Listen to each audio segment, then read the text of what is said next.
Vale, darles la bienvenida a toda la gente que ha decidido de alguna forma hoy no ir a la playa, el día está buenísimo, y venir a compartir este espacio entre todas, ¿no? Este espacio de encuentro, de formación.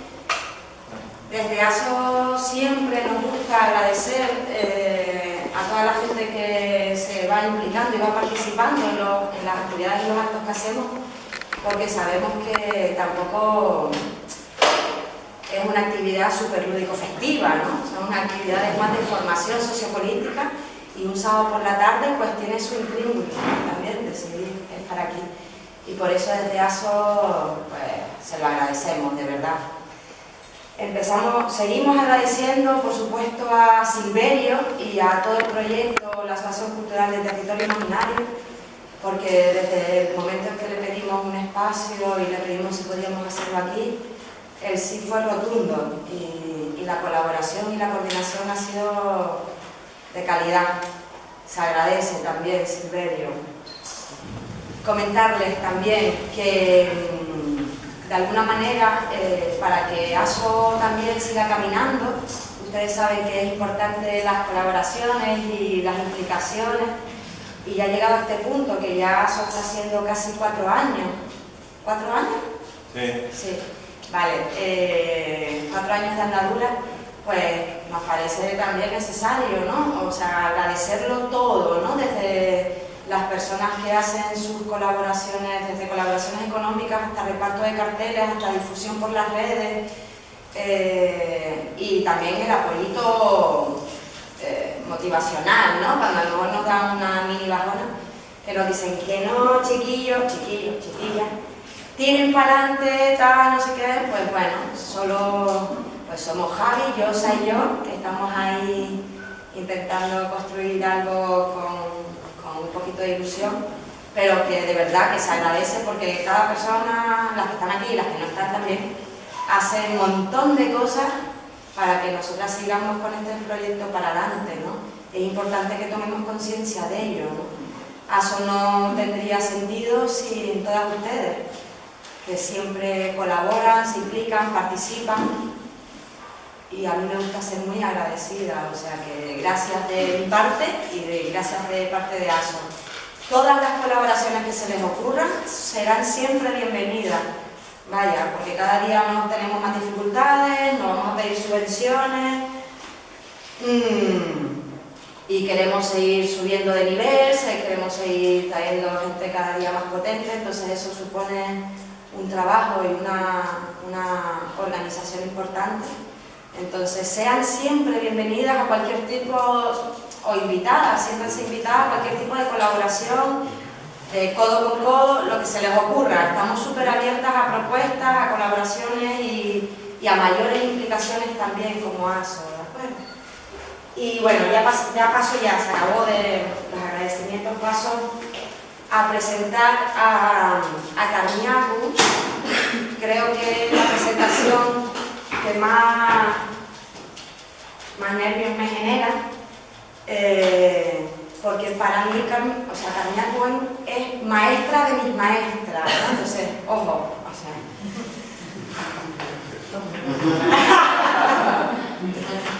Bueno,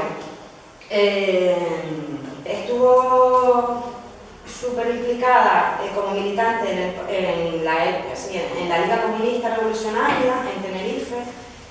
También participó y fue activista, militante en el Frente de las Mujeres Canarias. Tengo que leerlo, discúlpenme porque es mucha información, de verdad. A raíz de muchos movimientos y mucho trabajo y mucha actividad como activista y militante, pues luego surge y se implica también en la coordinadora feminista de Canarias, que estaba tanto en Tenerife como en Gran Canaria, y conformaron un colectivo que fue el primer colectivo, si no recuerdo mal, de Mujeres por la Paz y el Desarme, más o menos es así el recorrido, conformando un grupo de mujeres antimilitaristas, ¿no? Pasa el tiempo, ella sigue corriendo, pues como buena deportista que es, deporte que además comparte también, si no me equivoco, con su hijo, que también le gusta hacer deporte, caminar, correr, porque también ha tenido tiempo para tener una pareja maravillosa, que la acompaña y que además es súper linda y que siempre está ahí para todo, lo recuerdo yo perfectamente. Y un hijo que ya es grandito y que también le gusta hacer deporte. Total, que sigue en su andar y su caminar, a veces corriendo y a veces caminando, y se mete en el STEC, y en aquel entonces, en el STEC, como siempre, un poco visionaria, pues junto con otras siempre monta el primer movimiento de enseñantes parados en Tenerife, ¿no? Donde siempre ha estado incidiendo principalmente. Luego también, junto con otras, siempre con otras, monta la Secretaría de la Mujer dentro del STEC. También luego se mete en el Comité Anti-OTAN y suma y sigue, suma y sigue, suma y sigue, ¿no? Lleva años también participando como activista en los movimientos vecinales también, ¿no? En los centros ciudadanos entre Valleguerra y La Laguna también. Y luego a nivel profesional, a nivel laboral, es docente, es maestra y además también ha seguido con la misma línea. O sea, su línea también trabaja a nivel como docente la coeducación y la perspectiva de género, ¿no? Y eso que da clases de educación física. O sea que también da otras asignaturas, pero me refiero, es un buen ejemplo para saber que casi todo se puede, ¿no? Se puede. Bueno, la historia es mucho más larga, el recorrido es mucho más infinito realmente, pero yo solo decir que yo la conocí en torno al 2005-2006, cuando de alguna forma empezamos a conformar un colectivo en el cual yo aprendí, me formé, que se llama Mujeres en el Encuentro, allá en La Laguna, en Tenerife, ¿no? Allí la conocí, allí nos conocimos y claro, ¿no? O sea, nos enseñaban pues de todo, de la historia, de la lucha, de los cuidados también, de la organización, y yo me siento de verdad muy afortunada y que podamos, o sea, que haya podido venir, traerla, porque además tiene un montón de lío, está recién operada de las rodillas, le cuesta caminar, entonces, vaya, para mí es un lujo tener la oportunidad de haber traído a Carmina a Fuerteventura, compartirla con ustedes y además que la puedan disfrutar todo el mundo. Ya está bueno, ya te toca a ti un poco, ¿no? Les dejo con Carmina, disfrútenla.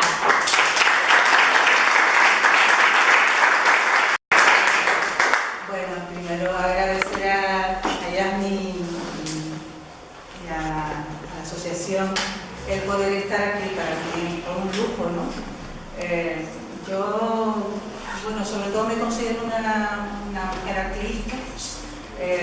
Ahora cuando empieza ya a recorrer para acá, digo, pues sí, he dado baja, ¿no? Pero me interesa más el presente y el futuro, ¿no? más que todo lo que está hacia detrás, ¿no? Y hay digamos,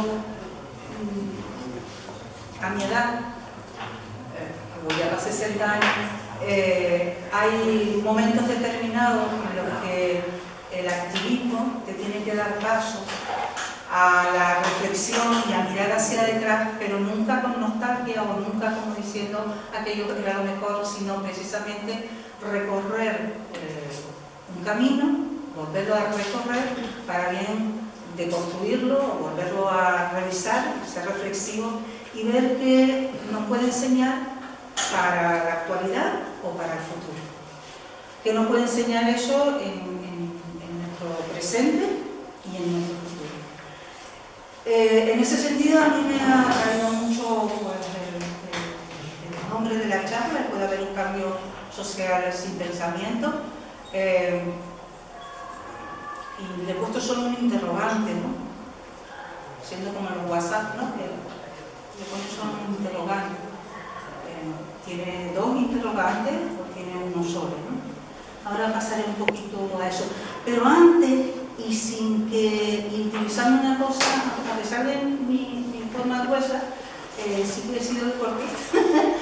Y en los últimos años, pues, las rodillas se lesionan, cuidado con las rodillas. Entonces, pues bueno, por la otra. Pero en el deporte se utiliza una cosa, la élite. Yo no he pertenecido nunca a la élite, pero sí les he enseñado a mis alumnas y alumnos a visualizar, lo que se llama visualizar, ¿no? Aprender a visualizar. Supongo que todos entendemos lo que les voy a pedir ahora. Yo les voy a pedir que sin pensar mucho, sin posicionarse para nada, sino yo les voy a poner ahora unos nombres y quiero que se queden con las imágenes que les vengan en el momento, no las piensen, solo las imágenes. Sí que hay que visualizar a personas, personajes. No me vale que me visualicen un paisaje, está muy bonito, pero de lo que se trata es que dentro de ese paisaje pongamos a personas, ¿de acuerdo? Bueno, vamos a ver si esto me sale. Voy a ir a salir un poquito y me voy a situar aquí. Prehistoria, ya, no sigan pensando. Edad media, ya. Imperio Romano, ya. Revolución Rusa, ya. Revolución Industrial, ya. Segunda República Española, hasta aquí, vale. Cualquier persona ahora, por favor, me gustaría, porque me gusta que hagamos las cosas interactuando, que me diga qué le vino a su cabeza cuando le apareció la palabra prehistoria. ¿Qué imagen le vino? ¿Alguien se atreve? Venga, no pasa nada. A ver.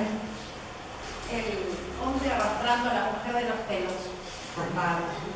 ¿Alguien se le ocurrió otra cosa?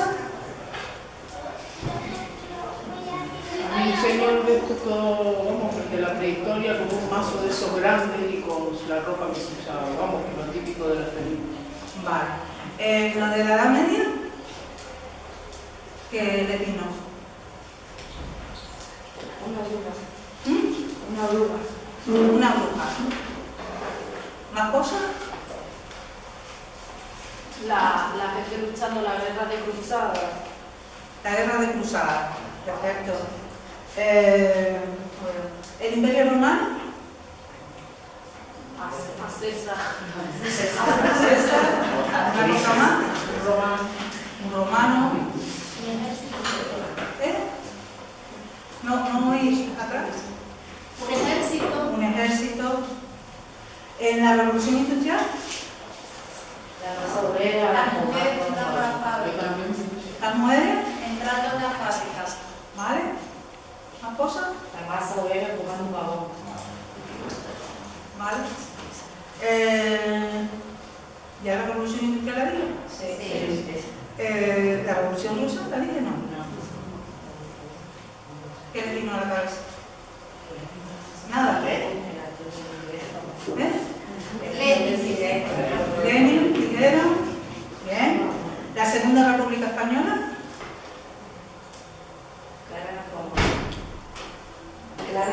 Clara Campoamor. ¿Y el resto? Nadie. ¿O no hicieron el ejercicio? No hicieron el ejercicio. Bueno, vamos a hacer ahora con esta palabra. Dense cuenta que yo estoy contando más o menos 5 segundos. Un tiempo suficiente para visualizar y no introducir otras cosas. Ciencia, literatura, historia, tecnología, lectores, hogar,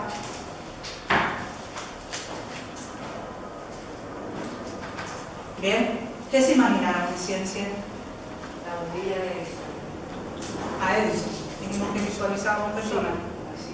A Edison. ¿Alguien alguna cosa más? Marie Curie. Ah, Curie.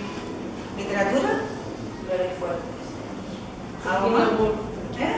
Virginia Woolf. ¿Historia?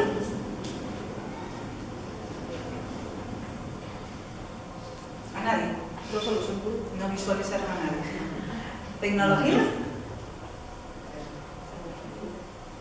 Las mujeres de la NASA, pero porque vi la peli hace poco. ¿Lectores? Yo. ¿Te viste a ti misma? ¿Y hogar? A mi madre. Este ejercicio se lo hago yo a mis alumnas y alumnos cuando, principio del primer trimestre, siempre que trabajamos todo el tema de comportamientos, ¿no? Ni lo hablo de igualdad, ni hablo de los comportamientos, ¿no? Y trabajamos esto y trabajamos otras cositas también, ¿no? Y es muy curioso, pero si se fijan en la primera, en estas de aquí, casi todo como no estaban las personas que han hablado, las personas que han estado calladas, a ver qué han visualizado. Así que cada cual haga su reflexión, ¿no? Pero la mayoría, creo recordar que solo hubo 2 citaciones a mujeres, ¿no? Cuando ya estaban sobre aviso, en la segunda, la mayoría fueron mujeres. No he ido ni a ningún compañero, por cierto, ¿no?, de su visualización. La realidad muchas veces es que es tan fuerte las cuestiones culturales que tenemos, el cómo hemos aprendido la historia, el cómo las imágenes que nos aparecen en los libros de la enseñanza, en cómo nos aparecen en los medios de comunicación, en cómo nos aparecen en tantos sitios, todo nos indica siempre imágenes donde, casi siempre, donde aparecen más visible la figura de los hombres. Y muchas veces la importancia que se le da a uno y a otro es distinta. Por ejemplo, en el tema de las guerras, ¿no?, que salió varios ejércitos por ahí, ¿no? Supongo que ahí habrán visualizado a hombres y no habrán visualizado a mujeres, ¿no? Supongo.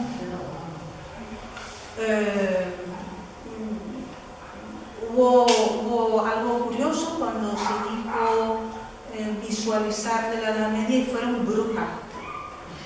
No fueron otros personajes, las brujas, ¿no?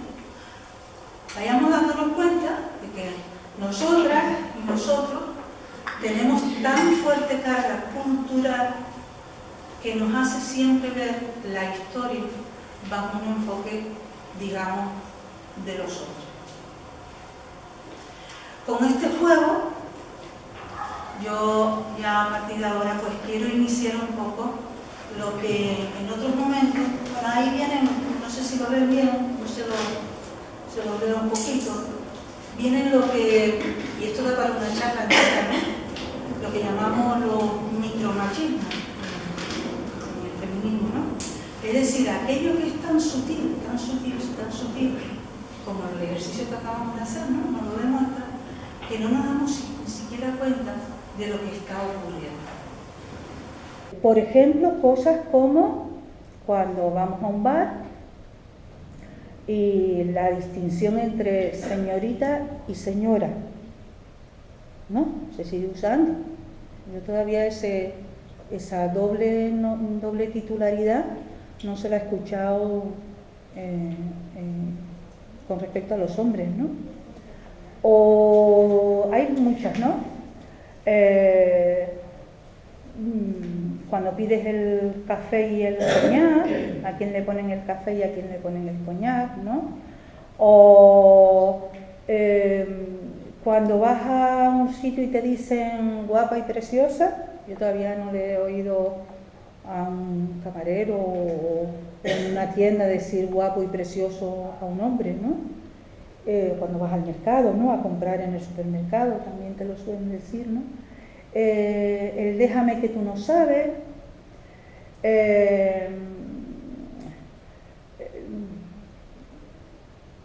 saludar con besos a las mujeres y con la mano a los hombres, eso lo hacemos nosotros diariamente, ¿no? Frases determinadas, es decir, bueno, hay una serie de cositas que están ahí, que las estamos usando todos los días y lo que estamos haciendo es reafirmar unos papeles determinados para las mujeres y unos papeles determinados para los hombres. Indudablemente nosotros decimos que desde el movimiento feminista que esos papeles de las mujeres, dedicárselos a las mujeres y no a los hombres o al revés, lo denominamos machismo, ¿no? Porque es el trato desigual en función de tu sexo. Estos micromachismos vendrían a ser lo sutil de una gran estructura que está detrás, que el movimiento feminista es lo que hemos llamado el patriarcado. Mucha gente, y a través de la historia, muchas personas que han hecho la antropología, que han estudiado antropología, sociología, etnografía, mucha gente que ha estudiado incluso desde la propia visión de crítica feminista, han dicho que a lo largo de la historia las mujeres, y lo seguimos escuchando en la actualidad, que las mujeres están invisibilizadas. No sé si esta palabra corresponde muy bien gramaticalmente, creo que está mal dicha, pero bueno, que se nos invisibiliza. Yo no soy de esa opinión. Yo no creo que las mujeres se nos invisibilicen. Cuando nosotras cogemos un estudio antropológico, ahí están las mujeres. Cuando la compañera decía que cuando estudiaba el Paleolítico se le ocurrió un cromañón, tirando de una cromañona, ¿no? Las mujeres están ahí y además se nos dice, y así lo estudiamos, de que las mujeres en las sociedades, digamos, preclasistas, ¿no? Todavía viven en tribus y demás, desarrollan unos trabajos determinados y los hombres otros. Nos dicen, las mujeres, aparte de cuidar lo que es la comunidad, ¿no? El entorno más común, cuidan de la reproducción, cuidan de dar alimento, hacen agricultura y los hombres se van a casar, estoy resumiendo, ¿no? Los hombres se van a casar. Estamos ahí. Porque entonces decimos que se invisibiliza. El problema no está en que no estemos en la historia. Y cuando la Revolución Rusa y cuando la Edad Media, todo eso, las mujeres sí que están. Y si lo vemos, están. El problema es la importancia que le dan. El problema de los estudios hasta los años 70 que se realizaban era que cuando se miraba todas las épocas históricas, y sobre todo esto también sucedió mucho con quien analiza el capitalismo, ¿no? Con las teorías marxistas y demás, lo que hacen es ver la historia con un enfoque determinado. Pero la historia de las mujeres está ahí. O cuando un antropólogo iba y estudiaba la tribu no sé cuánto, en mitad de no sé qué sitio, lo que iba a buscar o lo que iba a mirar era desde su punto de vista lo más importante.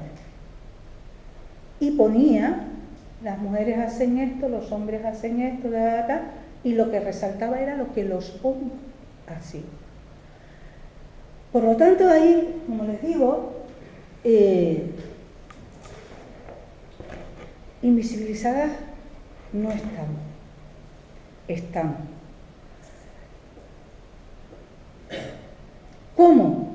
Como reproductora y unida a ello como productora. Es decir, siempre las mujeres a lo largo de la historia y actualmente, esto no es cosa pasada, se nos une siempre a nuestra capacidad reproductora. Aunque yo sea maestra, mi trabajo como maestra está unido al cuidado. La enfermera está unido al cuidado. Y aunque tú te hagas abogada, que no tiene nada mucho que ver, ¿no?, digamos, con tu capacidad reproductora, esa abogada se la verá siempre como mujer reproductora. Y a ese valor, digamos, a la forma en que se valora esa reproducción y esa producción, se le da menor importancia. Ahí tenemos, por ejemplo, los últimos, bueno, que salió y se fue mandado por los medios de comunicación, las gobernantas, ¿no?, las presidentas de gobierno, como incluso se las llega hasta ridiculizar o se les llega a resaltar no por lo que ellas están diciendo, sino por cómo van vestidas, cosa que no se le hace ni a Trump ni al otro. Sin embargo, a la Merkel, por muy mal que me caiga, pero sí se la trata, se la desvalora como mujer, no por lo que dice, sino como mujer. Y eso sucede en casi todas las profesiones. Y ahí es el gran problema que tenemos, y esto viene de histórico, ¿no?, de cuando las mujeres somos las que hablamos, las mujeres somos las que decimos, lo que decimos se valora mucho menos. A mí me ocurría una cosa cuando trabajaba en el campo sindical, y supongo que a lo mejor, y que conste que mis compañeros de lucha no lo hacían intencionadamente, pero lo hacían. Y era una cosa que siempre me daba, al principio me daba rollo personal, hasta que comprendí que no era una cuestión hacia mí como carmiaco, sino hacia mí como carmiaco mujer. Y era que de repente yo hacía un análisis o hacía una propuesta y nadie hacía referencia a ella. Se quedaba allí en el olvido. Y de repente algún colega cogía e incluso decía, oye, lo que dijo Carmiaco, no sé cuánto, y la volvía a repetir lo mismo que había dicho, y no sé por qué arte de brujería resulta que la propuesta ya dejaba de ser de Carmiaco y pasaba a ser de ese compañero. Eso a mí me ocurrió un montón de veces, pero no solo me ocurrió a mí, sino que veía que eso ocurría, ¿no? Y sigue ocurriendo. En muchos debates, cuando se está, las ideas o las propuestas que muchas mujeres hacen se desvaloran no por ellas, no por la idea, sino por quien la dice. Y eso es un problema que nos lleva a entender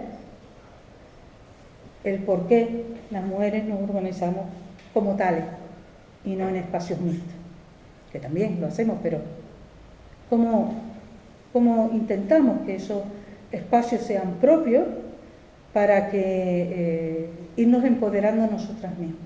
Porque como te van machacando continuamente, pues llega un momento en que tú misma te vas desvalorando y tú misma vas asumiendo tu papel secundario. Cuando una ama de casa, y cuando digo ama de casa me refiero a cualquier mujer que está dentro de, cumpliendo en ese momento el rol de ama de casa, no diferenciación entre mujer asalariada y mujer no asalariada. Cualquier mujer ama de casa, que suele ser la generalidad, dice, cuando venga a sus hijos, cuando venga tu padre, ya te dirá, está desvalorándose. Y esa mujer está asumiendo su desvalorización. Cuando las mujeres delegamos cosas que perfectamente podemos hacer y las delegamos en lo que es la figura del hombre, nosotros estamos perpetuando en ese sentido una discriminación. Estamos perpetuando, colaborando y manteniendo. Y esto es muy importante que hagamos, no que nos dediquemos toda la vida a estarnos revisando, porque eso es muy aburrido y muy cansino y muy triste, pero sí que vayamos pensando que los cambios no solo se dan en los cambios a nivel de luchas sociales, sino que también hay unos cambios que son personales y que además para llegarlos a asumir tenemos que hacerlo no privado, sino colectivo, ¿no? Ya después hablaré un poquito de eso. Vuelvo otra vez un poco a lo de qué es el patriarcado, porque en la pregunta que me ha traído a mí a Fuerteventura es si puede haber cambio social sin pensamiento feminista. Aquí hay dos cositas que tendríamos que ver, ¿no? Primero, qué cambio social es del que estamos o del que queremos hablar, y por otro lado, qué es el pensamiento feminista, ¿no? Para ver cuál es el pensamiento feminista, tenemos que ver de qué se dota el movimiento feminista para poder entenderlo, ¿no? Cuando voy a utilizar el artículo el feminismo, no me gustaría reducirlo, porque realmente no hay un feminismo, ¿no? Realmente dentro del movimiento feminista como movimiento que existen infinidad de corrientes, bueno, infinidad no, existen unas corrientes, pero a su vez dentro de cada corriente existe a su vez infinidad de matices, ¿no? Y lo bueno que tiene el movimiento, o lo que ha enseñado a otros movimientos sociales, es que es un movimiento que ha conseguido mantener la unidad bajo ese concepto de el feminismo, a pesar de las diferencias. Somos capaces, un movimiento que somos capaces, pues de salir un 8 de marzo, como se ha salido este último 8 de marzo, un movimiento muy potente, independientemente de las diferencias que podamos tener unas con otras en determinados debates o incluso en los determinados enfoques, ¿no? Para poder entender ese feminismo tendríamos que ir mirando su historia y por eso es el PowerPoint que ahora vamos a ir mucho más rápido mirándolo, pero siempre con una visión, porque yo contarles una historia la pueden leer, eso no tiene mucho sentido, ¿no? Lo que voy a intentar es que de esa historia saquemos consecuencias, saquemos cuál es la actualidad, ¿no? Por un lado, del feminismo, que ahora veremos la parte de la historia, siempre estamos con la palabra patriarcado.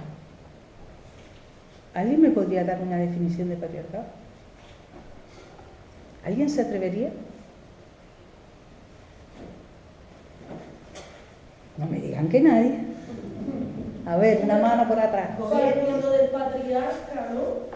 Viene de patriarca. El patriarca es como el jefe de una tribu, ¿no?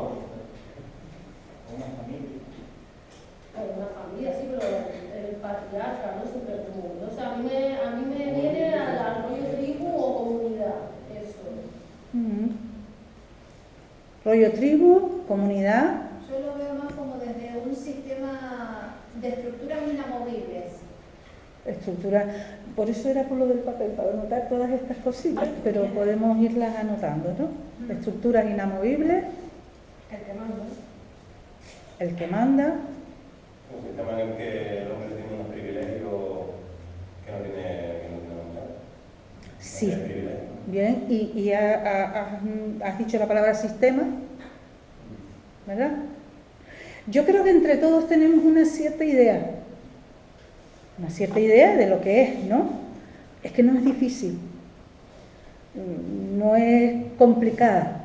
Bueno, es complicado cuando entramos en el nivel academicista de la universidad, por ejemplo, ¿no? De la gente que estudia tal y empieza a decirte muchas palabras raras que llega un momento que dices tú, ¿y qué me está diciendo, no? Pero realmente no es tan difícil. Cuando se empieza a estudiar la historia, resulta que primero está lo que se llama el patriarcado y después surgen los patriarcas. Los patriarcas están más relacionados con las creencias religiosas, ¿no? Realmente las religiones ortodoxas y todo esto que siguen utilizando, ¿no? El nombre del patriarca como jefe de la familia. Alguien lo dijo por ahí, ¿no? Entonces, al jefe de la familia se le denomina patriarca y eso se fue llevando posteriormente a todos los ámbitos sociales, el religioso, el de la comunidad, el jefe de la tribu y demás. Pero lo primero que surge es una dominación dentro de lo que podríamos decir la primera estructura familiar de los hombres sobre las mujeres en función simple y llanamente de la división sexual del trabajo. Las mujeres reproducían, las mujeres tenían que quedarse más cerca de sus comunidades, se encargaban más de los hijos y esa división en función de tu sexo, porque cuidado, se dice en función de la reproducción, pero es que resulta que las mujeres que no tenían hijos también se quedaban en ese campo. Entonces por eso se dice no en función de la reproducción, sino en función de tu sexo, porque se suponía que si tú no tenías hijos, pero sí los podías tener, ¿no?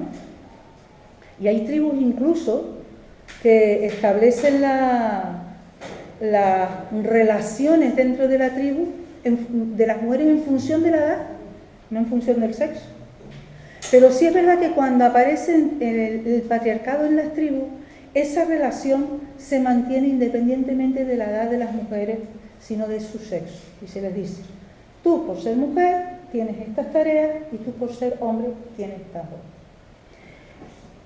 Digamos que esto viene, bueno, se ha estudiado por la antropología y la etnografía y se ha visto que esto un poco hace unos 3.000 y pico años, 4.000 años como mucho antes de Cristo, no existían ese tipo de sociedades, ¿no? Este tipo de sociedades van surgiendo a medida que las tribus se asientan, es decir, esto no es un proceso que de la noche a la mañana se produce, ¿no? Lo que sí sabemos en la actualidad, y no se sabía, por ejemplo, en el siglo XVIII y XIX, y sí lo sabemos en la actualidad, a partir de los años 60-70, es que habían sociedades en donde esto no era natural. Y esto va a significar mucho después en las reivindicaciones que se ha ido planteando a lo largo de la historia, e incluso en la actualidad, ¿no? Se sabe, por lo tanto, e incluso hay tribus que se han mantenido hasta la actualidad, de que las relaciones existentes sociales no son de dominio, no son de poder de un sexo sobre el otro, existiendo división sexual del trabajo. ¿Me estoy explicando? Hay división, pero no hay poder. Por lo tanto,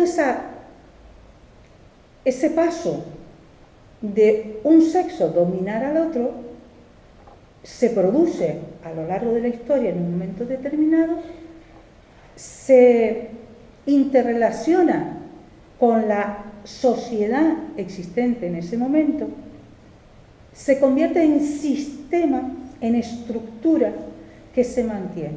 Y esa estructura, pues bueno, hoy en día todo el mundo asume que la base es la familia, los matrimonios, las relaciones existentes, y no hay mucha separación entre cuando aparece esta situación y la siguiente, que es cuando, digamos, aparece el esclavismo, ¿no? Digamos que se establece el patriarcado, inmediatamente cuando una tribu se enfrenta a la otra en guerra, las mujeres se convierten en esclavas, ¿no? Un poblado, mejor dicho, se convierte en esclavo del otro, pero las mujeres en ese proceso se convierten en mercancía. ¿Qué conclusión sacamos de aquí? Pues que si han pasado años y años y años y años, y miles de años de historia, y este sistema ha pervivido, lo que no está claro es que haya pervivido de la misma forma siempre. Sí que ha ido evolucionando y se ha ido adaptando, ¿no? Pero ahí ha estado y ha superado cambios económicos tremendamente importantes a lo largo de toda la historia. Se ha ido adaptando a esos distintos sistemas, hasta el punto de que hay gente que, por ejemplo, cuando se empezó a analizar el capitalismo, no analizaba, no se quedaba solo con el análisis de la economía, sino que también tuvieron, no lo tenían tan claro qué era, pero sabían que habían unas relaciones de dominio y poder que se ejercían dentro de la familia y que eso marcaba la vida de las mujeres en todos los momentos. Contra eso es contra lo que estamos luchando en estos momentos, contra algo que ha pervivido años y años y miles de años. Por lo tanto, cualquier cambio social posiblemente no acabe con este sistema. Posiblemente sea como esa enfermedad que de una forma o de otra se va adaptando y va perviviendo. Esto ya nos da una parte de la respuesta, ¿no?, de cuando decíamos, ¿puede haber un cambio social sin pensamiento feminista? Yo respondo que sí, puede haberlo. De hecho, lo ha habido. Han habido cambios sociales, y cuando hablamos de pensamiento feminista me refiero de lucha feminista, ¿no?, de reivindicación, es decir, cambios sociales sin asumir las reivindicaciones de las mujeres. Por lo tanto, ahora lo que habría que ver es qué es el cambio social que queremos. Si es un cambio social relacionado nada más que con la economía, si es un cambio social donde no nos importa que más de la mitad de la población siga con la opresión, o si el cambio social que nos planteamos tiene más que ver con unos cambios, y pluralizo, que no solo tienen que recoger, por cierto, la cuestión de opresión de clase, sino que tendrá que recoger opresión por sexo y tendrá que recoger opresión postcolonial, racial, etcétera, etcétera. Vamos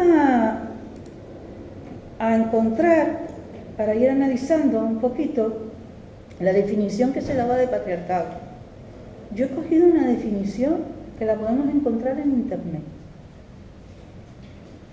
Bueno, y nos dice, es una forma de organización política, económica, religiosa y social basada en la idea de autoridad y liderazgo del varón, en la que se da el predominio de los hombres sobre las mujeres, el marido sobre la esposa, del padre sobre la madre y los hijos e hijas, y de la línea de descendencia paterna sobre la materna.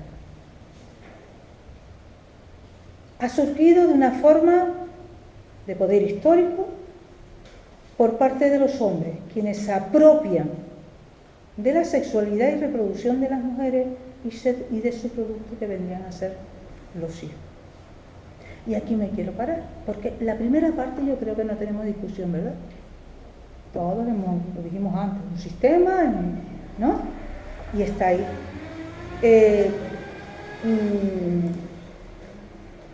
En esta parte, ¿qué responsabilidad hay por parte de los hombres entonces? ¿Qué pide el movimiento de mujeres a los hombres entonces, ¿no? Que si hay una responsabilidad que no solo es de los poderes, como institución, como organización política, ¿no?, sino que además hay una implicación directa de los hombres en el mantenimiento de esa situación. ¿Qué ocurre? Los hombres son malos por naturaleza, nos imponen esa opresión. Yo dejo la pregunta ahí para que después quien quiera opinar, ¿no? Perdida con la... A ver, ¿por dónde vamos? Aquí debajo, ¿verdad? Ya dijimos de dónde se origina un poco la... Voy a ir un poquito más rápido para estas partes que yo creo que todo el mundo más o menos tiene contacto con ellas, ¿no? Se origina, como dijimos antes, con el tema de la agricultura y demás. Y aquí quería hacer una incidencia sobre una cosita, sobre el trabajo de las mujeres que venía hablando con Yasmina antes, ¿no? Y que perdura, ¿no? Las sociedades antiguas, las mujeres eran las que se encargaban de la agricultura fundamentalmente, ¿no? Y la agricultura, digamos, la artesanía, ese tipo de economía, digamos, de subsistencia. Esa economía de subsistencia, las mujeres siempre, o por lo general, los excedentes de ellas, lo que no consumían en su propia comunidad, en principio los intercambiaban o los vendían posteriormente, ¿no? A través de toda la historia, primero el trueque, el intercambio, la aparición de la moneda, todo el mundo me sigue, ¿no?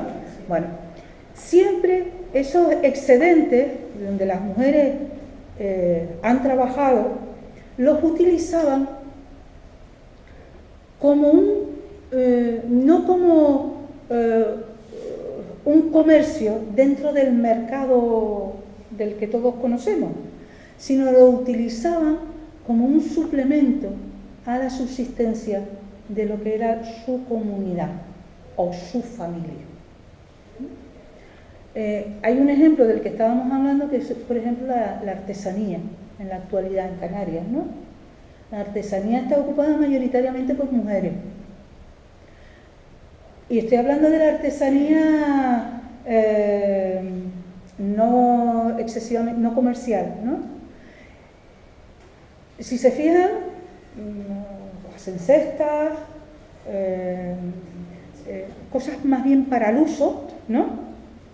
Que, bueno, se han ido convirtiendo en típicas y en ese sentido pues se venden, ¿no? Las mantelerías, todas estas cosas de artesanía. Y las mujeres en la actualidad lo usan como un suplemento para su economía, pero muy pocas de ellas viven de eso. Mientras que cuando esa artesanía se vuelve más industrial, ¿quién la lleva? La llevan los hombres, mayoritariamente. No digo que no haya una mujer y tal, ¿no? Pero globalmente casi la llevan los hombres. Bueno, pues ese hecho actual viene de toda la historia de cómo se ha ido produciendo esa división sexual del trabajo, cómo las mujeres tomaban determinados trabajos y cómo eso nos ha ido llevando hasta la actualidad.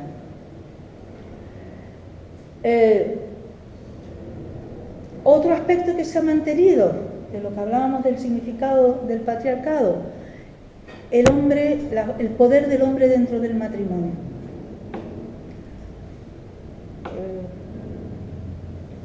El matrimonio como institución, no como relaciones de pareja, ¿vale? Si no, mírenlo, es un contrato.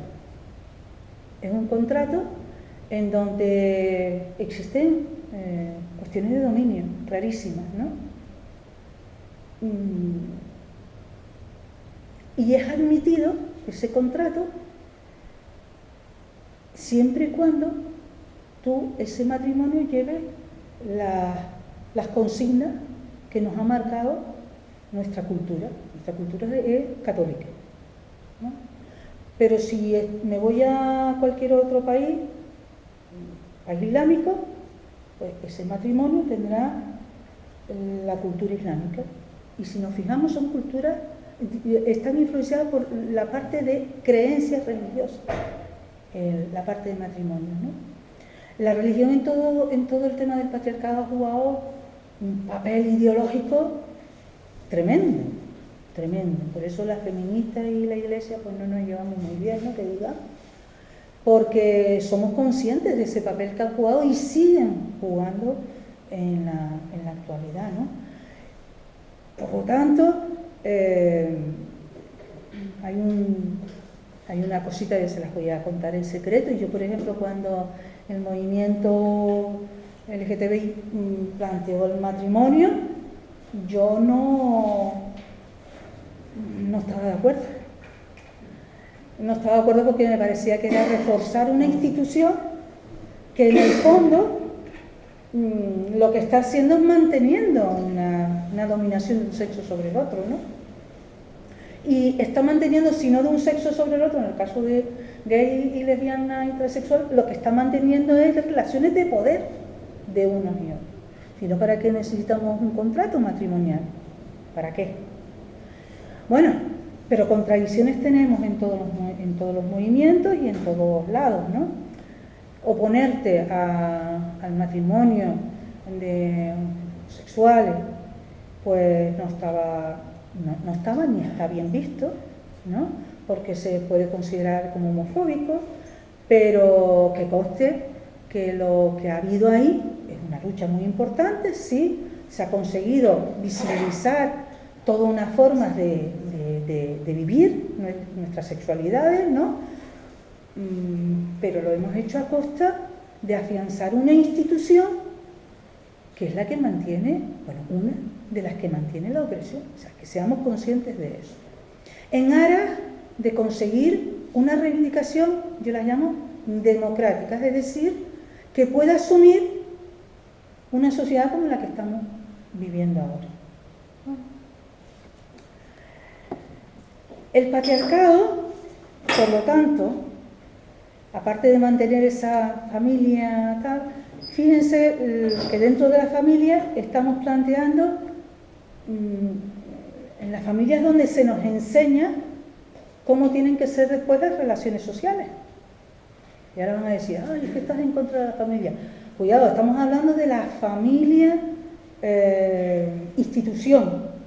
Yo no estoy hablando de las relaciones de sentimientos que se pueden establecer entre personas de forma libre y que las puedes mantener, deshacer, construir, pero en donde tú puedes cambiarlas, ¿no? Esas relaciones, y donde no tienes por qué mantener lo que te marca ni la Santa Iglesia y la Inquisición, ni el Estado imperante en ese momento, ¿no? Pero la familia en su conjunto, si nos fijamos en los textos de enseñanza, nos sigue marcada por las mismas cosas, ¿no? Yo todavía veo textos, es verdad que ya no se ve la figura de la mujer limpiando los cacharros y el hombre en el sillón, no, pero los textos, lo que se dice, sí lo dice, cuando se toca la familia, ¿no? Y cuando, por ejemplo, llevamos a los colegios, llevamos proyectos muy buenos y muy novedosos de colegas que hablan de los tipos de familia, bueno, esos son todos unos revulsivos, ¿no? Y tienes a las familias allí en pie de guerra, ¿qué le estás enseñando a mis niños y a mis niñas, ¿no? Entonces, pues bueno, que sepamos que esa institución familiar está muy asentada. Y cómo nosotras y nosotros seguimos aceptando esa institución familiar. Tengo muchas compañeras de trabajo, que en la enseñanza somos mayoría mujeres, y yo alucino. Bueno, ellas alucinan conmigo cuando digo que yo en mi casa no hago de comer, ¿no? Y ellas alucinan cuando yo les digo que cuando mi hijo era pequeño, pues yo estaba haciendo lucha sindical y yo me pegaba negociando en un comité de negociación días y días y yo no veía a mi hijo, y no cuidaba era mi compañero, ¿no?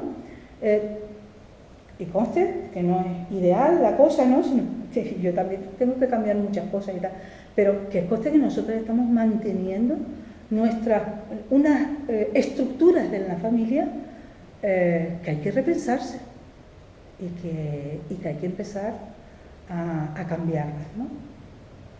Bueno, el contrato sexual, yo creo que está clarito, ¿no? Y si no, miren la ley del divorcio, que tanto costó sacar y con la cual el movimiento feminista no estaba muy de acuerdo en cómo salió, ¿no? Pero si nos fijamos en todo lo que dice la ley del divorcio, en el fondo está que es un contrato sexual. ¿Vale? A ver, que tú te puedes separar por incompatibilidad psicológica, pero también te puedes separar porque no te acuestas con el correspondiente o la correspondiente o cosas así. Es decir, es un contrato sexual, por mucho que nos vayamos al ayuntamiento a casar. Y lo peor de todo es que la familia sigue manteniendo esas relaciones de poder, ¿no? Así que a reconstruir la familia. A ver, aquí, ¿no? Bueno, ya esto lo hemos dicho, voy a ir saltando. Aunque es una cosa manida ya, yo quería seguir insistiendo en lo que es el género, lo que hablo ya antes de la perspectiva de género, y qué significa. A mí me gusta ser muy sencilla porque muchas cosas de estas se utiliza un lenguaje que al final nos perdemos, ¿no? Esto es muy sencillo. Según el sexo al que pertenezcas, te dicen, tú te tienes que comportar y ser de esta forma, y tú de esta otra, ¿no? Y eso lo llamamos género. No nos compliquemos más la existencia. Eso es lo que llamamos género. A las mujeres se nos dice que tenemos que ser sumisas, se nos dice que tenemos que ser sensibles, se nos dice que tenemos que ser las que resguardan la vida, se nos dice que tenemos que ser histéricas, se nos dice que tenemos que ser un montón de cosas, ¿no?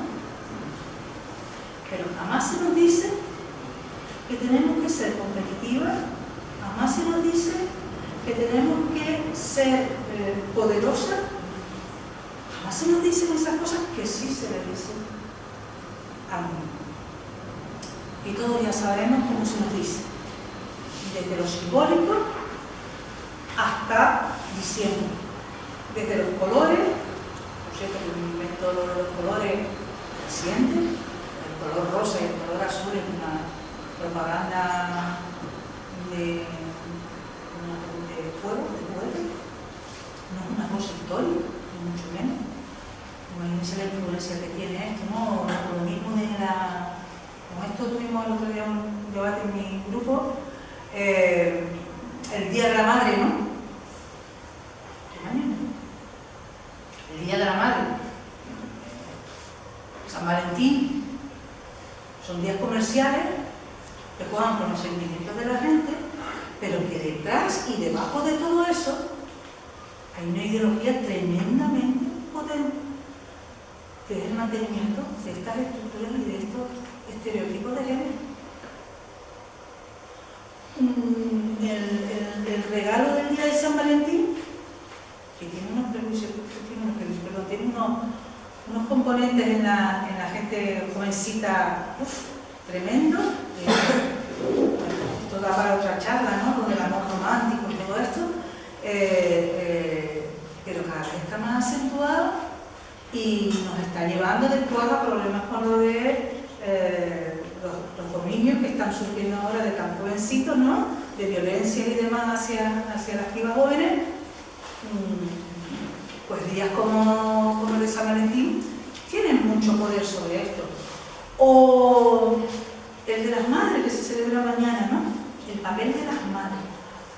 ¿Qué papel? ¿Qué papel es el que estamos nosotros celebrando?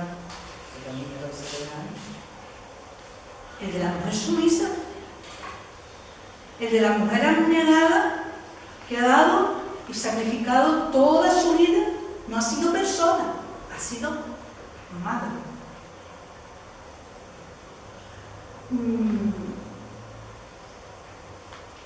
Y esto nos lleva a cosas. Por ejemplo, había una propuesta de una compañera que era para reivindicar el papel de las mujeres no voy a decir, sabíamos a quién me refiero, de las mujeres de un pueblo muy luchador, se planteaba hacerle mañana un homenaje.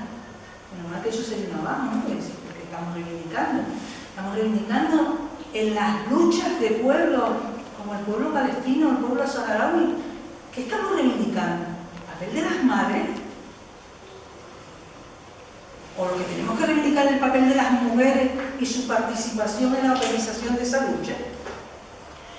Todas estas cositas yo las dejo ahí para que seamos conscientes de que metemos mucho la pata y que hay que estar continuamente pensando lo que estamos haciendo, estemos dentro del movimiento feminista o estemos en otros movimientos, porque muchas veces cometemos esos errores. Yo recuerdo esa faceta, ya no la averiguaste. Yo recuerdo las primeras elecciones democráticas autonómicas. Las primeras elecciones autonómicas me tocó el honor de ser la primera y única candidatura a lo largo de toda la historia. Esto lo sabemos juntas, ¿eh? Y de la edad. De representar una candidatura a esas elecciones en donde íbamos de cabeza de lista dos mujeres, Tori, en Gran Canaria, y a mí me tocó en Tenerife, ¿no? Y nos presentamos empeñadamente para defender el derecho a la luz. Aquello, ¿en qué año? Años 80 y, no me acuerdo, 82. Pudo ser la primera, me parece.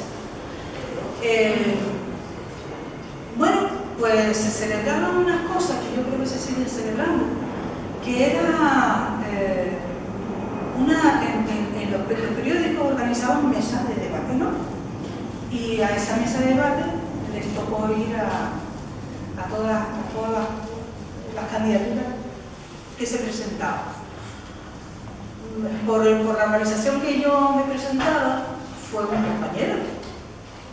Bueno, pues en ese momento también se celebraba un certamen internacional de ICE.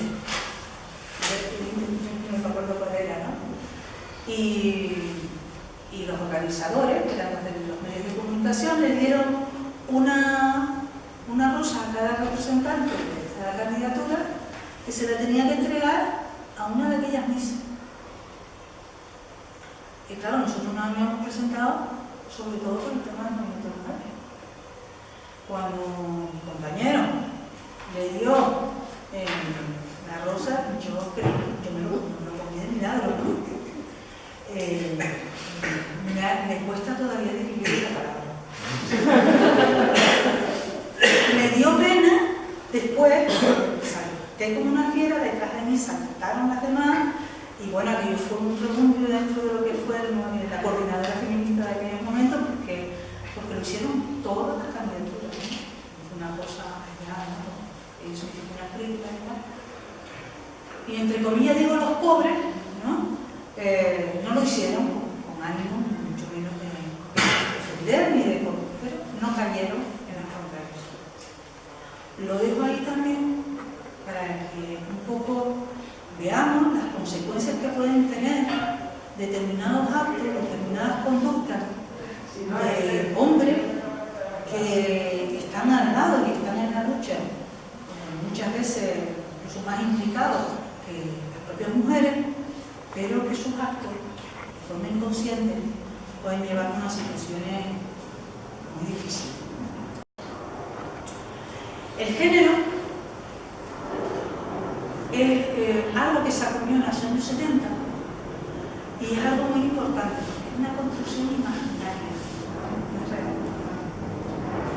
No la tocan, ¿no? Es simbólica, se le dan un montón de atributos y pueden ir cambiando. La división sexual del trabajo en el patriarcado no ha cambiado.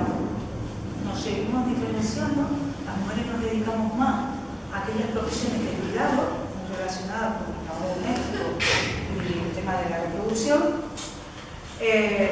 pero esa construcción de género sí ha ido cambiando, ¿no? Ha ido cambiando a todos esos niveles, ¿no?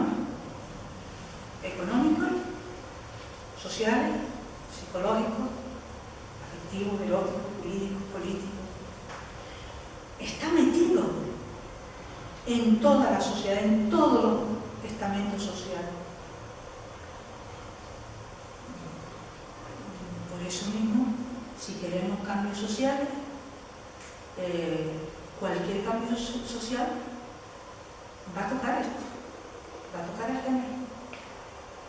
Y si nosotros no tenemos perspectiva de género, esos cambios sociales van a perpetuar y van a devolvernos a situaciones ya pasadas, a situaciones anteriores.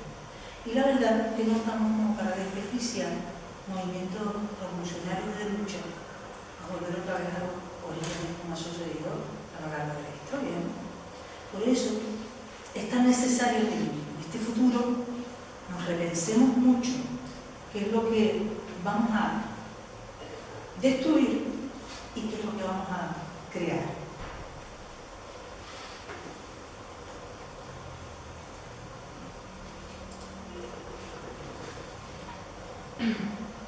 Dentro de eso que vamos a construir, tenemos que tener en cuenta una cosa. Y es que tanto a lo largo de la historia como en estos momentos, reproducimos siempre algo que es lo que llamamos el androcentrismo, ¿no? Utilizamos algo que es típico también del patriarcado, que lo privado, lo personal, no es social, no es público, ¿no? Y tú ahí puedes hacer lo que te dé la gana. En lo público es en lo que se puede intervenir. Eso, a pesar de la lucha del movimiento feminista, sigue, ¿no? Sigue y tiene unas consecuencias bastante negativas. Por ejemplo, tiene una consecuencia, un problemón que tenemos, que es el de la violencia de género, ¿no? Todavía seguimos escuchando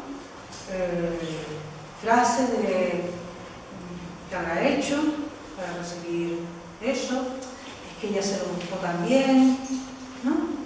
Todavía seguimos escuchando eso.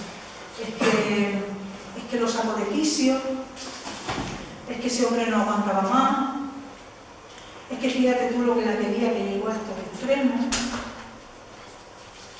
Porque esa frase y esa consideración es porque seguimos considerando que lo que sucede en las relaciones personales y dentro de la familia también, mucho más, se considera privado y no lo debemos de tocar.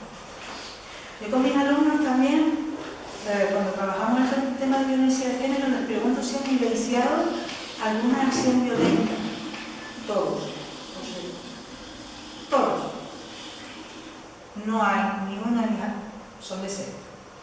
No hay ni una que en algún momento, ya sea en su propia familia, como en la calle, como vecinos, no hayan vivido alguna acción de género.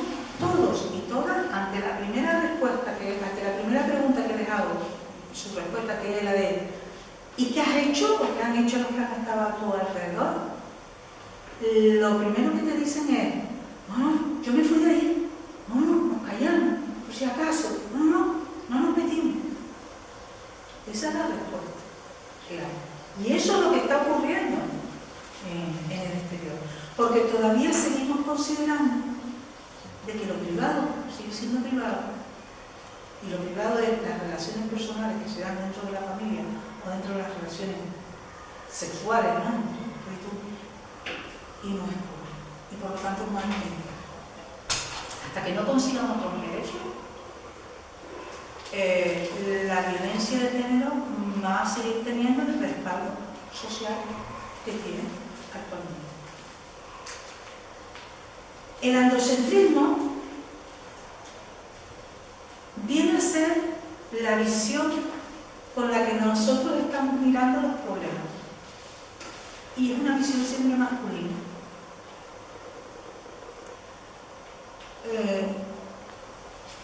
Cuando llegaron los colonizadores a Canarias, ¿no? Miraron y ¿qué anotaron?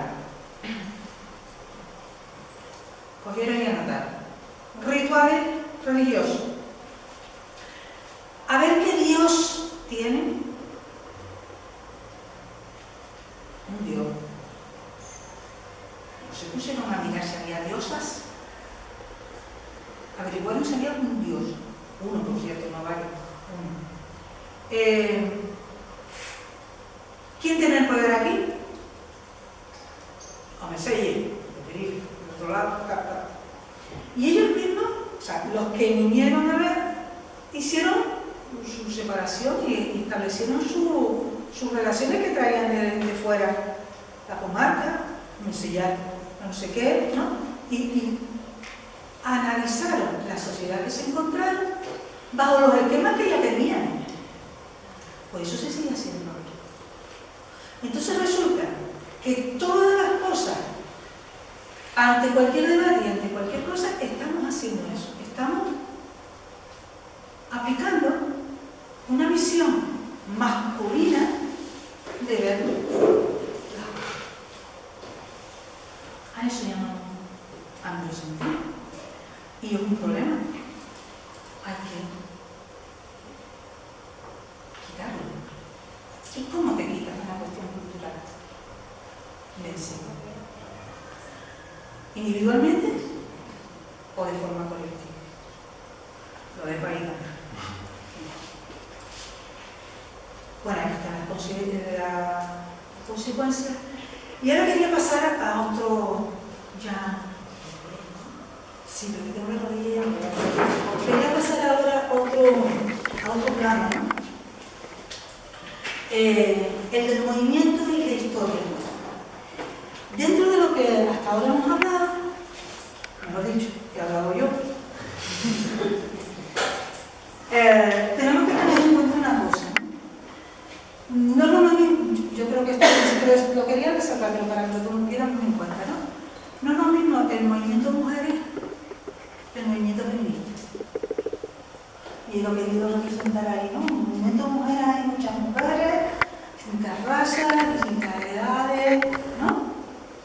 El movimiento feminista está dentro del movimiento de mujeres, ¿no?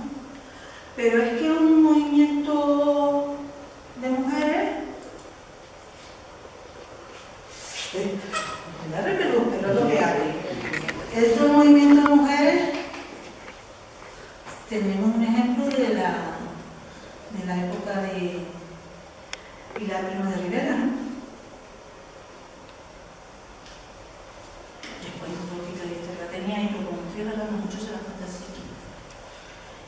Cuando la dictadura de Primo de Rivera, anterior a la Segunda República, antes de la Primera y Segunda República, ¿no? Se consiguió el voto de las mujeres en España. Un dictador impuso las leyes del voto. Era un dictador que también estaba en una situación determinada a nivel europeo, ¿no? Quería ser aceptado, él quería ser aceptado, era una dictadura, digamos, quería hacerla como más democrática, que fuera aceptada en los países europeos, ¿no? Y estamos viendo que en esa época se concede el derecho al voto en muchísimos países europeos. Después les enseño eso para que vean cuando se fue concediendo el derecho al voto a... Bueno, pues, esta mujer monta su propio movimiento feminista, que después fue lo que dio pie a la sección femenina, que duró 40 años, y de la cual pues yo en concreto sufrí las consecuencias. La gente de mi generación, de la madre, sufrimos las consecuencias. Bueno, yo fui de la primera, me parece, o segunda generación que no me tocó hacer el campamento. Nos obligaban a todas las mujeres a hacer el campamento. Y ibas ahí y ahí te adoctrinaban, ¿no? Te hacían unas tablas de educación física, no sé qué ni nada, y te adoctrinaban para que fueras buena madre, buena tal. Eso eso, Marta, que está diciendo que ella vivió el campamento.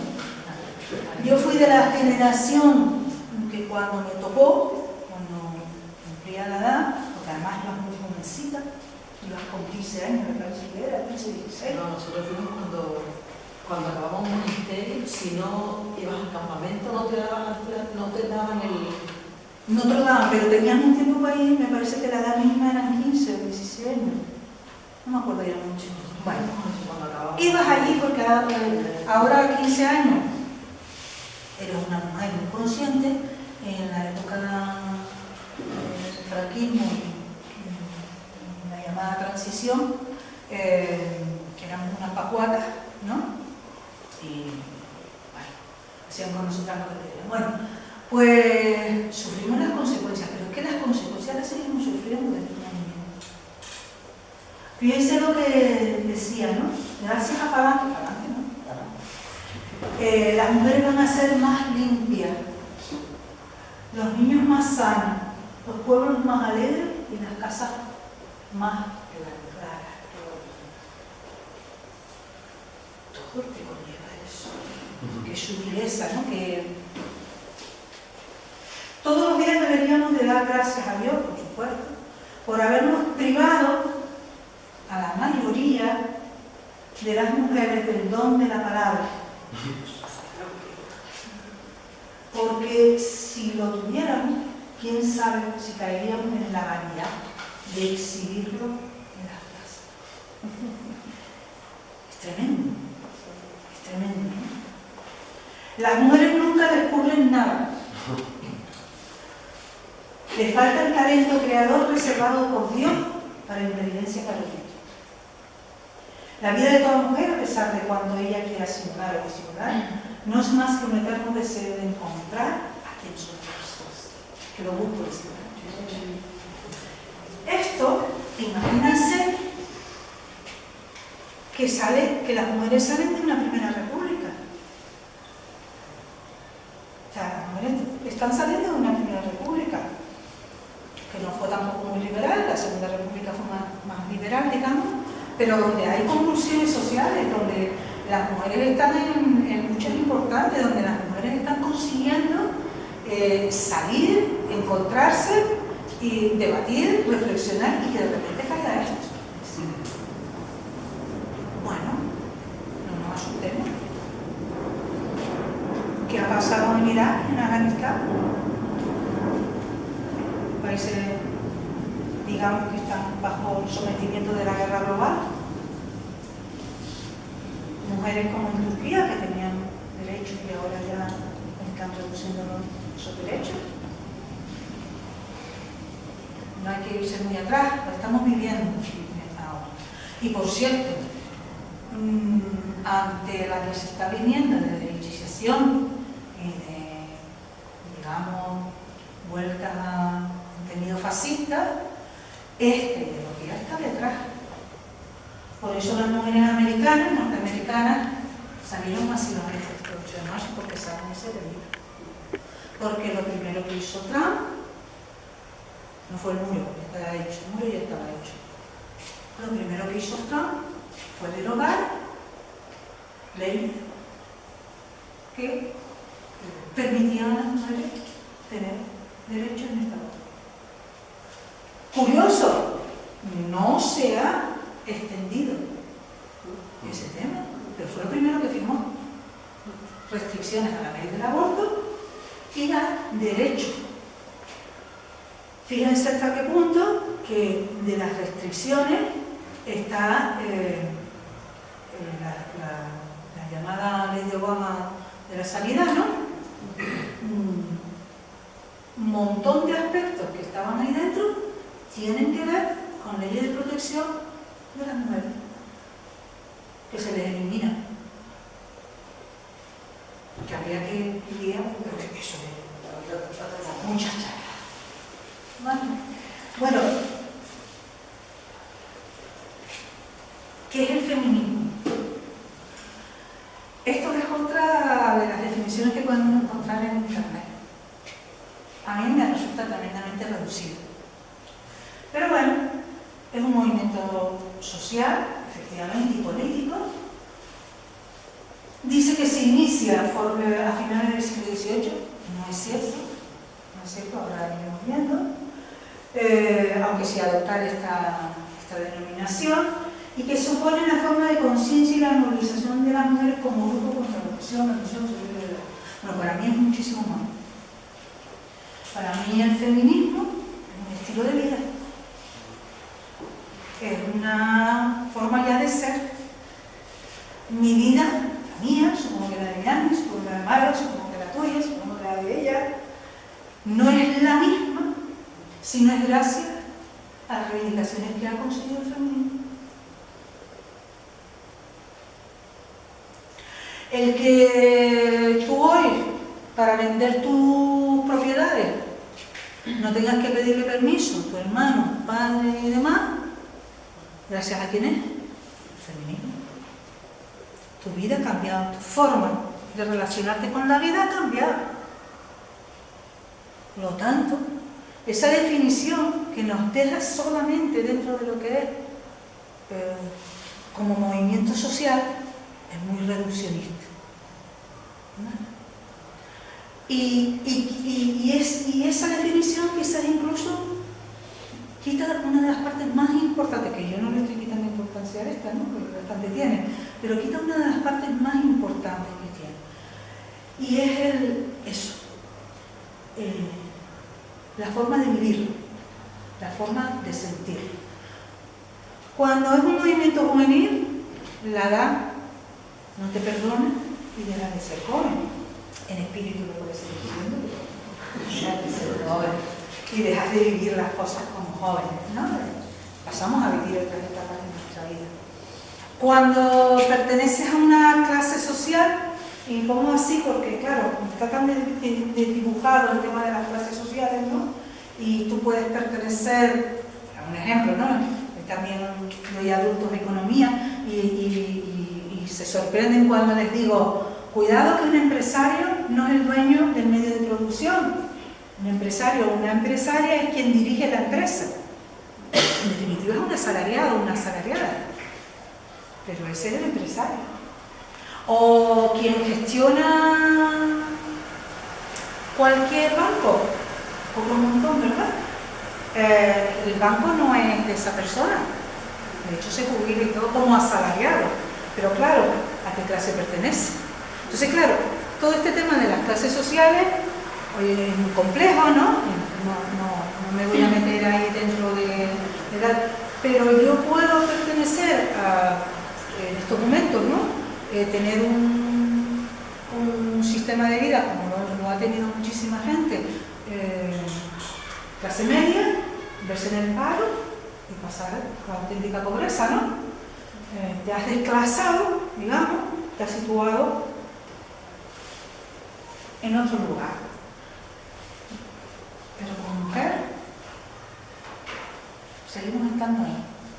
Independientemente de cómo vivamos nuestra sexualidad, independientemente de cuáles son nuestros sentimientos, porque ya sé que me van a alargar, ¿no? La lesbiana, la sexual, todo eso. Independientemente de cómo yo me sienta, cómo me viva, desde el momento que yo me sienta como mujer y sea tratada como mujer,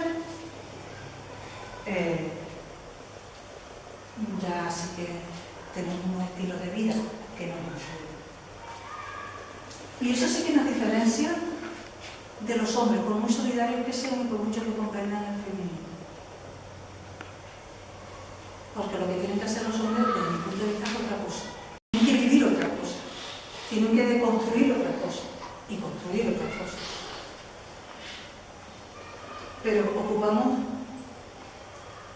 por desgracia, ocupamos lugares diferentes en las relaciones de poder. Bien, tenía, yo creo que he estado ya hablando mucho.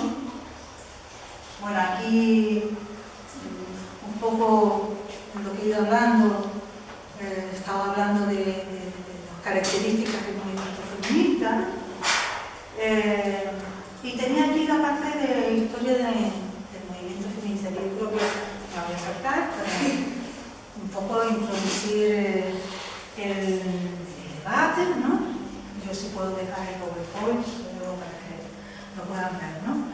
Pero sí quería resumir un poquito y decir un par de cosas. El movimiento feminista primero, creo que prácticamente en el siglo XV, XIV, XV, en cuanto a elementos de grupo organizado, ¿no? Sí que hay determinadas personas que aparecen individualmente en cada momento histórico, ¿no? Y van apareciendo distintas figuras y distintos escritos que se van marcando algo. Pero podríamos decir que hay una primera gran época anterior al sufragismo, a lo que llamamos el sufragismo, que lo que hace es una denuncia de la situación en la que están las mujeres de opresión, pero sobre todo desde un punto de vista religioso. Contradictorio, pero es así.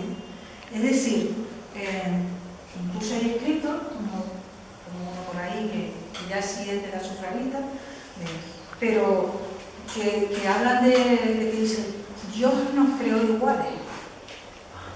Y a partir de ahí construyen todo su discurso, por ejemplo, ¿no? Pero sí es verdad que todos esos escritos, todas esas consideraciones se establecen a raíz de esa construcción, ¿no? De religiosa, de que existe un Dios que nos ha creado por igual.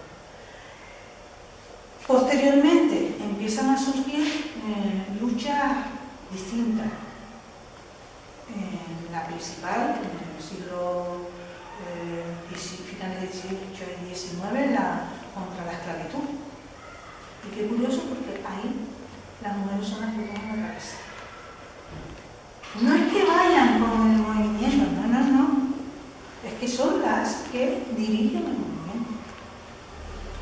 Y eso, la historia no nos lo dice así. Pero que fueron las mujeres. Los primeros documentos que se firman o que desarrollan contra la esclavitud son precisamente de las mujeres, de esa primera, que llaman la primera ola, ¿no?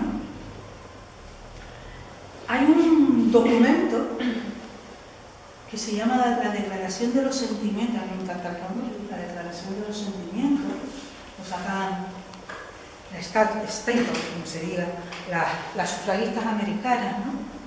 Y en ese momento tienen dos mujeres de gran importancia, ¿no?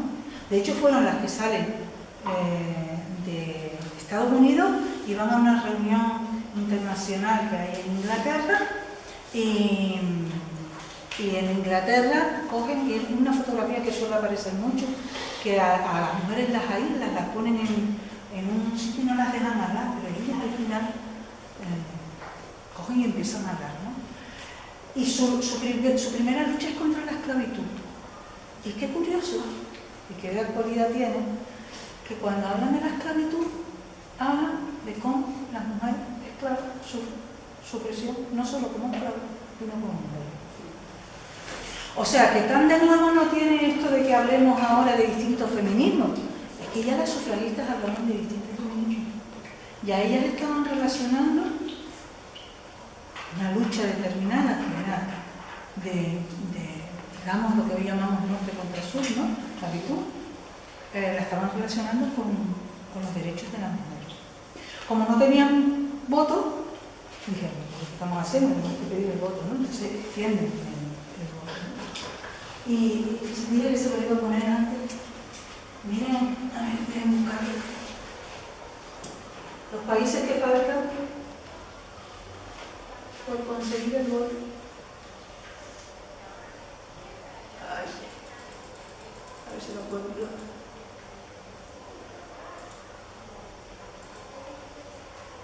Arabia Saudita,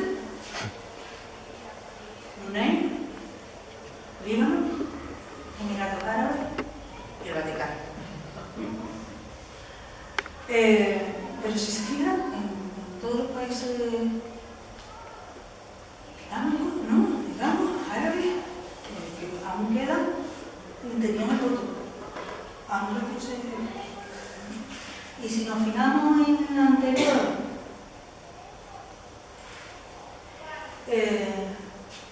2005 se consiguió en Kuwait, en Afganistán en el 2003. Pero mira en Portugal, 1971, tampoco... ¿Vale?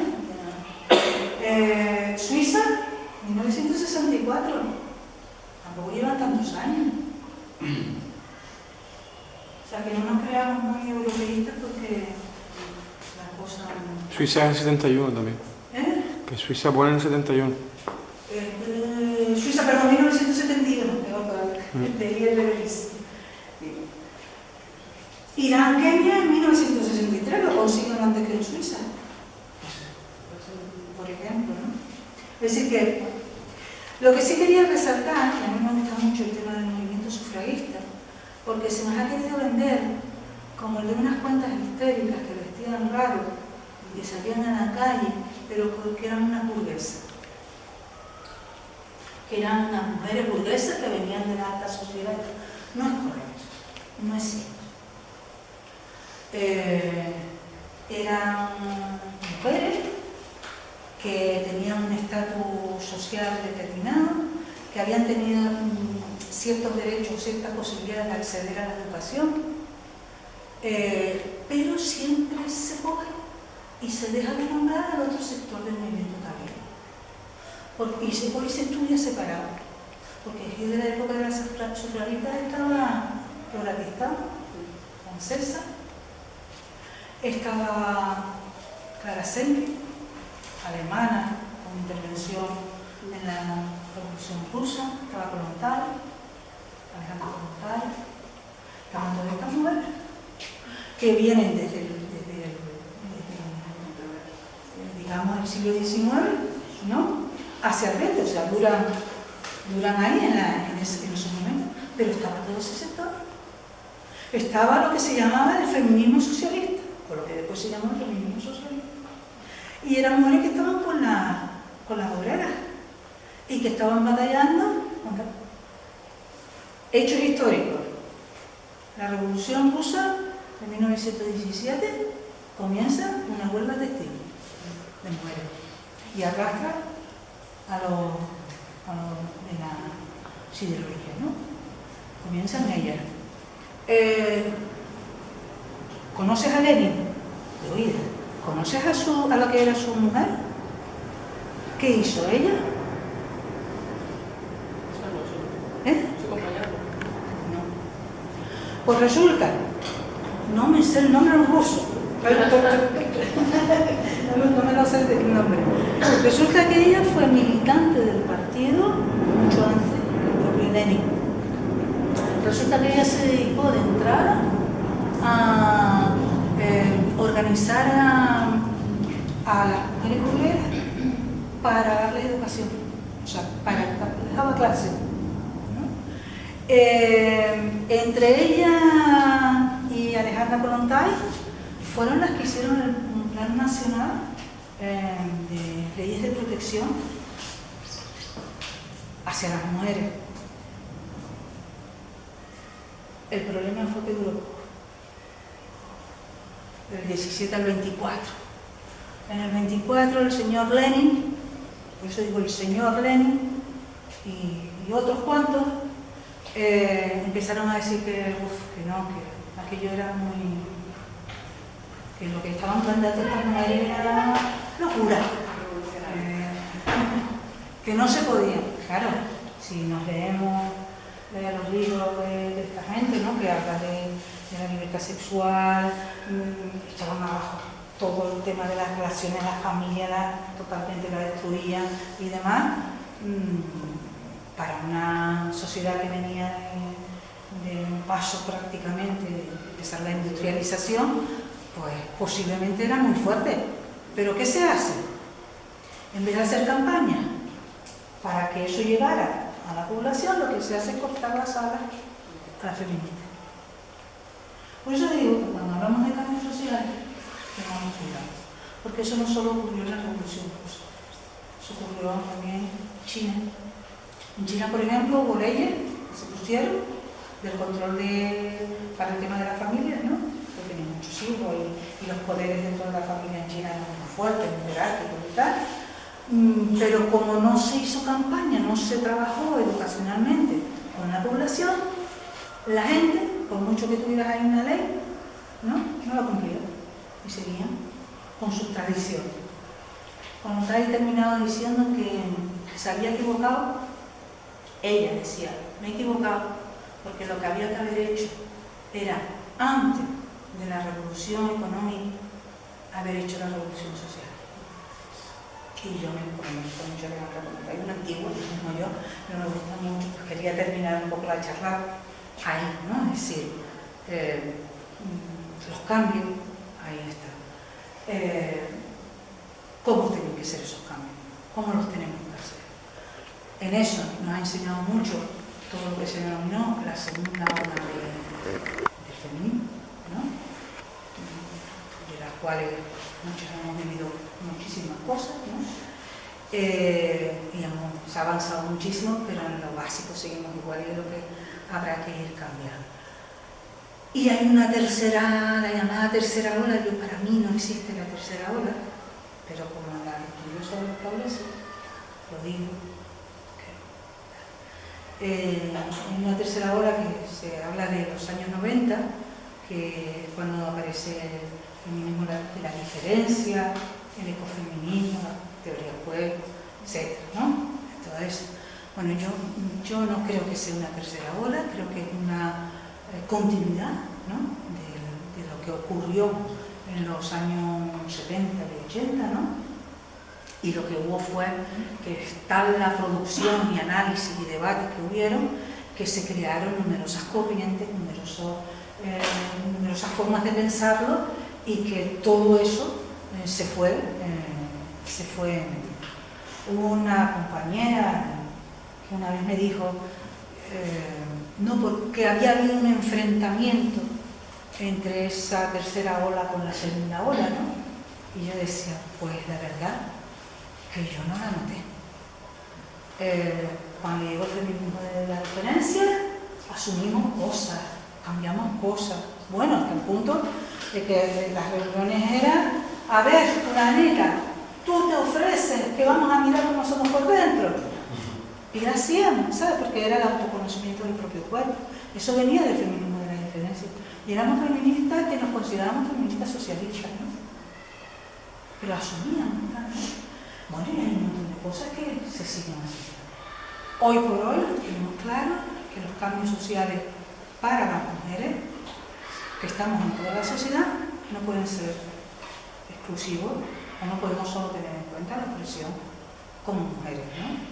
Tenemos que tener en cuenta que a lo mejor tú naciste en otro sitio, vives tu cultura de otra forma, a lo mejor eres negra y a lo mejor resulta que tu identidad sexual es otra de cuando naciste a la que ahora tienes, ¿no? O tu forma de orientar. Es tan fuerte y tan importante lo que tenemos entre manos que hay una frase, no me acuerdo de quién lo dijo, pero dijo que posiblemente la revolución de las mujeres sea la única y auténtica revolución en estos siglos XX y siglo XXI. Ojalá lleguemos a buen puerto y la consigamos. Y usted disculpe que soy muy cansina.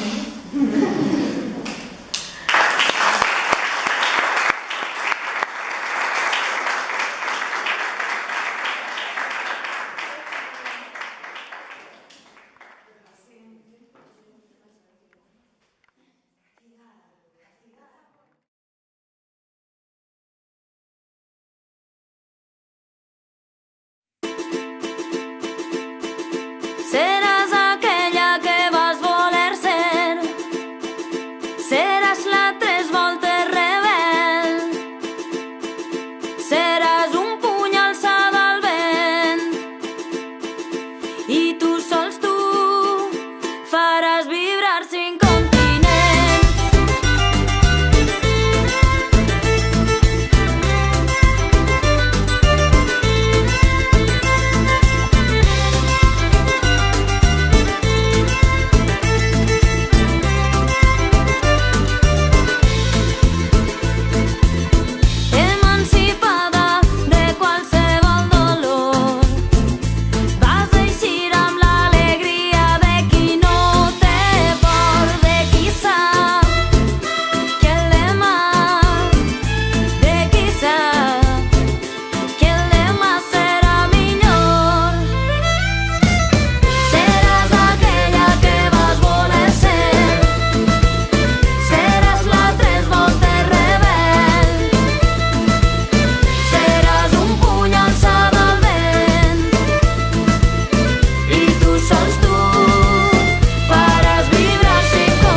tempesta d'abril,